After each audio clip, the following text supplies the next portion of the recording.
Welcome to Inside 11Alive News Investigates. I'm Jennifer Bellamy. Well, we have seen all of the ribbon cuttings touting new affordable housing projects right here in Atlanta. So why does it seem we never have enough places for people to live? From folks living on the streets to those paying weekly to sleep in motels, our senior investigative reporter Rebecca Lindstrom went in search of the answer.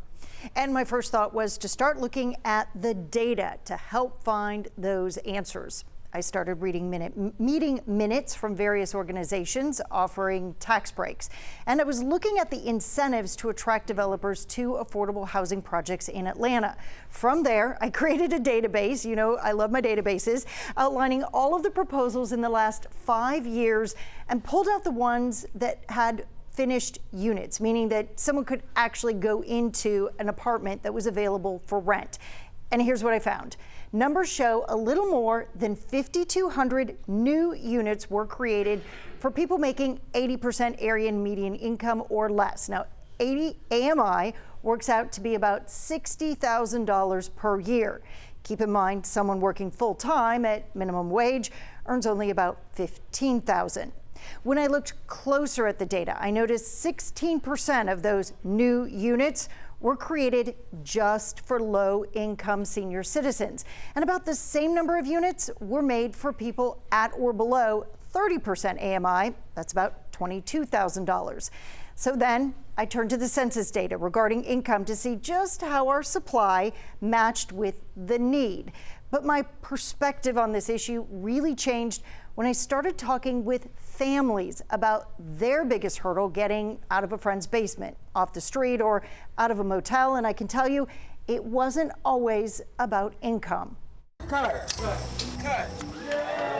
I started this story trying to understand how Atlanta could have so many ribbon cuttings to celebrate new, affordable housing. We want housing to be affordable in all of the districts, but never seem to have enough. We really see ourselves as trying to help communities solve problems. That's Joel Reed with Gorman & Company, a developer with 4 projects in various stages, including Sweet Auburn Grand with more than 100 units for people making 80% area median income or less.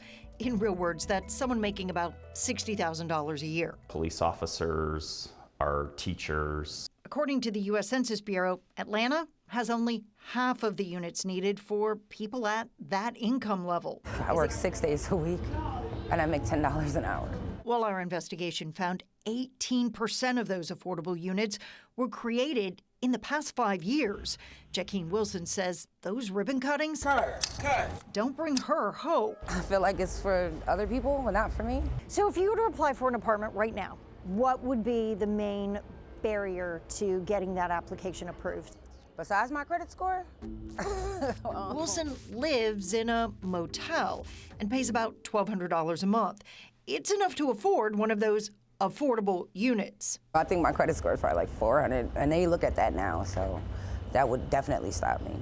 Even though she pays on time, rent at a motel isn't the kind of bill that gets reported to credit agencies, so she is going to have to think outside the box. If you're paying auto insurance, talk to them, ask them to report to the credit bureau, talk to your cell phone provider. So they have the ability to report, it just might not be part of their natural process. Right. So they need to see a history of making good payments on time. You can also work with a bank that offers secure credit cards, even if it's just $500. Get the card, put it in a cup, fill it with water, and then put it in the freezer. That'll keep you from making any impulse purchases and help rebuild your credit. Joel Reed says, yeah, their units have minimum standards, and a bad credit score can keep someone out. But he says projects like these operate on a thin margin. They need reliable tenants to have the money to keep up with repairs. So if you have one tenant that doesn't pay $1,000 a month, and it takes a year or two to evict them, that potentially put your project in jeopardy. And even with their rental standards, there is plenty of need. Well, our first project we opened was residences at Westview. We basically opened full, meaning we had applicants for every one of our units, and we have 350 people on the wait list. That's why Wilson says this problem will take more than construction to fix. And while credit score is a big factor for many people, another barrier can be criminal history. I spoke with one man who worked full-time for DeKalb County, and he had steady income, but because of a felony conviction on his record, he had not found an apartment willing to rent to him. So that meant that he was shelling out about $1,600 a month to live in a motel. This really is eye-opening because, you know, people know about these problems, but they don't think about some of these other things that kind of come into play. Aren't there programs, though, that will help people out with maybe first and last month's rent to try to get them into an apartment or a home? There are, and those programs can really be helpful to a lot of people, but those people most of the time are still required to find the unit themselves. Then they go to the program and say, hey, I found a unit, can you help me out financially? So the programs are really financial assistance. So if your initial problem is credit score, those programs really aren't going to be able to help you. Yeah, this is a lot. It's very layered and it goes deeper than most people would expect. So another question is, what can people do, especially if they're dealing with another one of these hurdles?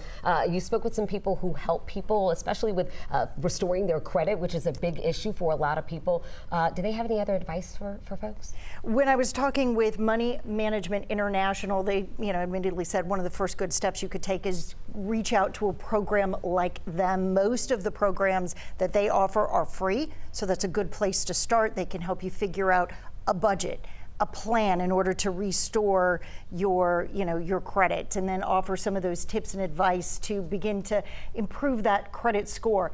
When I sat down to talk with Kate Bolger, she did have some more advice, and one of the first questions I just initially started off asking her was, well, just what is a credit score? So credit score is supposed to be a numerical value that says how likely it is that you'll be able to repay debt. It is proprietary. The credit bureaus own it, right? A lot of different things go into it, but it's things like how long have you had, what's your oldest credit card or your debt? How have your payments looked? Have you been paying on time? Do you have collections or bankruptcies or liens against you? Have you how the amount of debt that you take out versus the amount of credit that you have available, right? So if you have a $1,000 credit card, how much of that credit card are you using matters as well. So it's a bunch of different factors that come in, but the idea is that it basically says, like, how likely are you to repay a debt? I think one of the important things for folks to remember is that their credit score is not actually a reflection of them, right? Like, it's a reflection of how they've handled their money in the past, but it is not a reflection of whether someone's a good person or not, which we hear a lot, unfortunately. So what do you do? In general, what you need is savings in order to put first. Typically, you're going to have to pay first and last month's rent in a new rental unit. You want to talk to anything that you pay, right? So if you're paying a cell phone bill, talk to your cell phone provider. If you're paying auto insurance, talk to them. Ask them to report to the credit bureau. Not all of them will. But if you have good information and regular payments that you're making, asking them to report can be a positive thing. So they have the ability to report, it just might not be part of their natural process. Right. You can decide, like, now is the time I'm going to really start working on my credit score. You can absolutely, I encourage people to do that. But the length of time it takes to get that improvement and see the results, it does take a while. It takes, because when they calculate your credit score, they're looking at what your payment history has been. So they need to see a history of making good payments on time. I will say we see people make really big improvements in just a year. We see people move, 30 to 50 points, depending on the situation that they're in. You can decide, like, now is the time I'm going to really start working on my credit score. You can absolutely, I encourage people to do that. But the length of time it takes to get that improvement and see the results, it does take a while. It takes, because when they calculate your credit score, they're looking at what your payment history has been. So they need to see a history of making good payments on time. I will say we see people make really big improvements in just a year. We see people move, 30 to 50 points, depending on the situation that they're in. There are ways, like I said, talking to utility companies. Secure credit cards can also be a good option, where they take apart, you work with a bank, they have a set amount that you put into a savings account, and that savings account is what secures the debt on the credit card. So if you have $500 in savings, you might have a $500 credit limit, right? So it's sort of already there.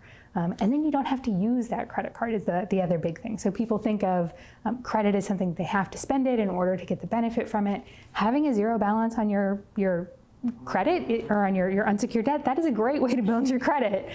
When you're young, how many bad decisions does it take to really damage your credit? So when you're young, it can be easy to make bad decisions about your credit, in part because there's so many people trying to get you to make bad decisions about your credit, right? And so I encourage people to try to be very thoughtful. If you aren't sure of something, if something feels too good to be true, it probably is. But working with nonprofits like MMI, just giving us a call and saying like, hey, they're saying this, and I don't know if that's true or not, we can help you figure out if it is or not. I know when I went into this story, I was thinking of affordable housing as just making sure that we've provided enough options at certain price points. It wasn't until I really started talking with people that I realized it's not just about the cost of the unit, it's about the ability to access that unit. Do you think that we miss that connection a lot in our conversations? Yes, absolutely, for sure. And it's not, I will say too, it's not just about the credit ability to access it. Sometimes it's about physical barriers too, right? Folks who have a physical handicap, and that affordable apartment might be on a second floor that's only accessible by stairs. So I think absolutely accessibility is a big piece of it. I think the other challenge we run into with affordable housing is the amount of housing stock that's available. So there are realistically, just a few affordable units available at any time, and there are many, many more people who need those affordable units. And so what we see is, those folks who are in the greatest need are typically the ones who are left behind and left out. You just heard Kate say raising your credit score 40 or 50 points in a year is really good, but I've talked with people who need to raise their credit score by more like 200. So that just tells you that this isn't going to be a quick fix. And the only way that we're going to be able to get people into that stable housing, if that's what we want to do, is come up with programs that perhaps guarantee the rent or allow for someone to co-sign so that they can begin to build the credit score, gain their independence, show a track record. Right now in the city of Atlanta, the only program I found that could even begin to do something like that is Lift 2.0. But to qualify for that, you actually have to be living in a homeless encampment. Lift 2.0 does provide stable housing for about 6 months in hopes that the person will then be able to get whatever services are needed, whether that is mental health or medical services, drug addiction treatment, or sometimes they just need to be able to get certain documents like a birth certificate or a driver's license so that they can go get that job. But again, if you were living in a family member's basement or you're living in a motel, there just really aren't the kinds of programs out there that are going to help people in that struggle, that phase of life. Yeah, and we know a lot of folks are dealing with that, and that doesn't even count like if you have debt or something that you're trying to deal with and get together. In addition to that, Rebecca, I know a lot of folks they're looking at their credit score, and we talked about even raising it just to a short amount, but again, it can feel insurmountable. So even with a good credit score there, is there really hope that it can ever really be enough? I have found some positive commitments. So kind of going back to that data that I was talking about at the beginning of our conversation, in that data I gathered, there are commitments to build about 2,000 new units in the next few years. So that's the good news. The bad news, I suppose, is that many of the programs that are being used in order to build those affordable units, they have time limits. Take a look. If you have an affordable place to live right now, count your blessings. Thank you for calling Strive Senior Residences. Yes, I wanted to talk to someone about my name being on the waiting list. Sure, come right in. For a year now, Gloria Daniel has tried to find an apartment that fits her budget, about $900 a month. While the average rent for a one-bedroom in Metro Atlanta is $1,400, some complexes get tax breaks in exchange for lower rent rates. For example, tenants at Stride can pay between $750 and $1,500. It's the same apartment, just a different price based on income. How long are you being told are these wait lists? 1 to 5 years. Gloria is not sleeping on the streets, but she is homeless. forced to keep her stuff in storage while sleeping at a friend's house. I'm paying almost $400, like $399. These two are both my storage. The government defines affordable housing as rent or mortgage that costs less than 30% of your income. That means to rent that average one bedroom, you'd have to make $71,000 a year. Now, minimum wage, that's 190 hours a week, which is of course impossible because there aren't that many hours in a week. We may have Fortune 500 relocations coming here.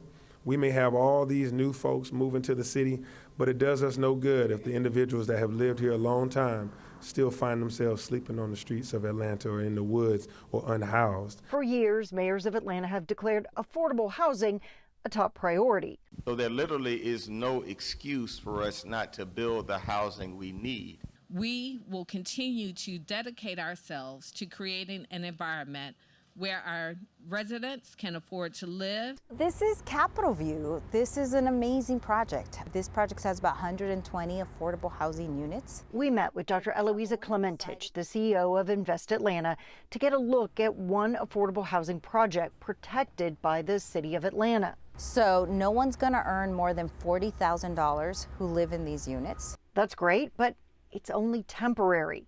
The tax breaks and low interest loans that make these deals possible are for a set period of time.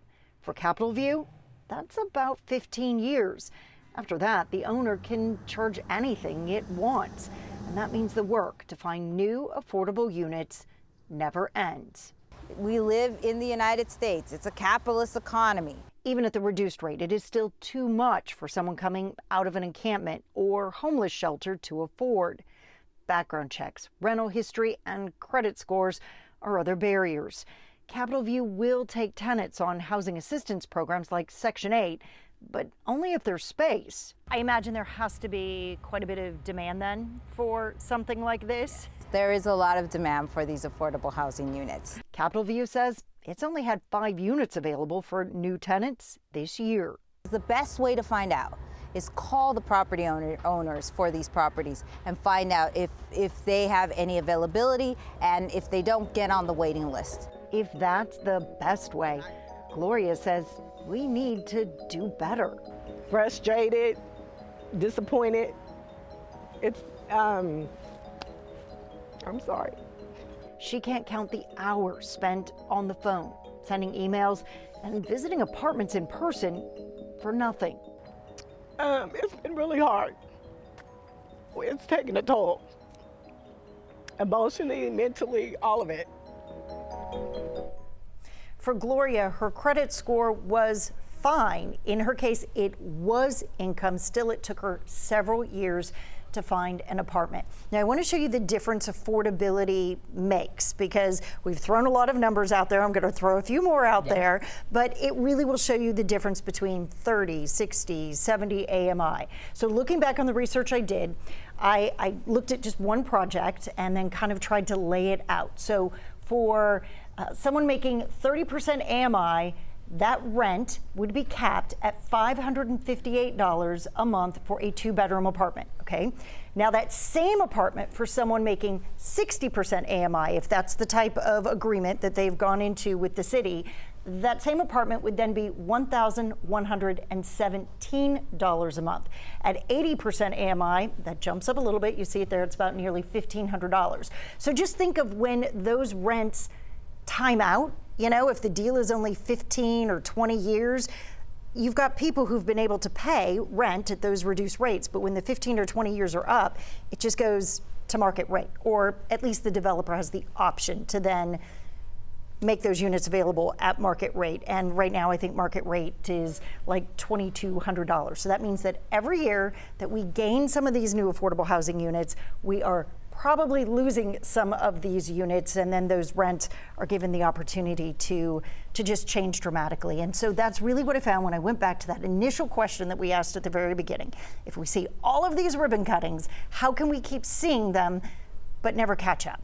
And it really boils down to those two things. One, we just have more need, even with all those ribbon cuttings. And every time we get new units, we're also losing units. Yeah, and folks are starting back over again, looking for another place that fits within their budget. Yeah. A very complex and layered issue, but I think we understand it a little bit more. Rebecca, thank you so much. For more conversations just like this one, you can always check out the Investigations tab right here on 11Alive Plus. Thanks so much for joining us. If you have a tip for Rebecca Lindstrom and the 11Alive Investigates team, call us at 404-873-9111 or email investigates@11alive.com. All calls and correspondence will be kept confidential.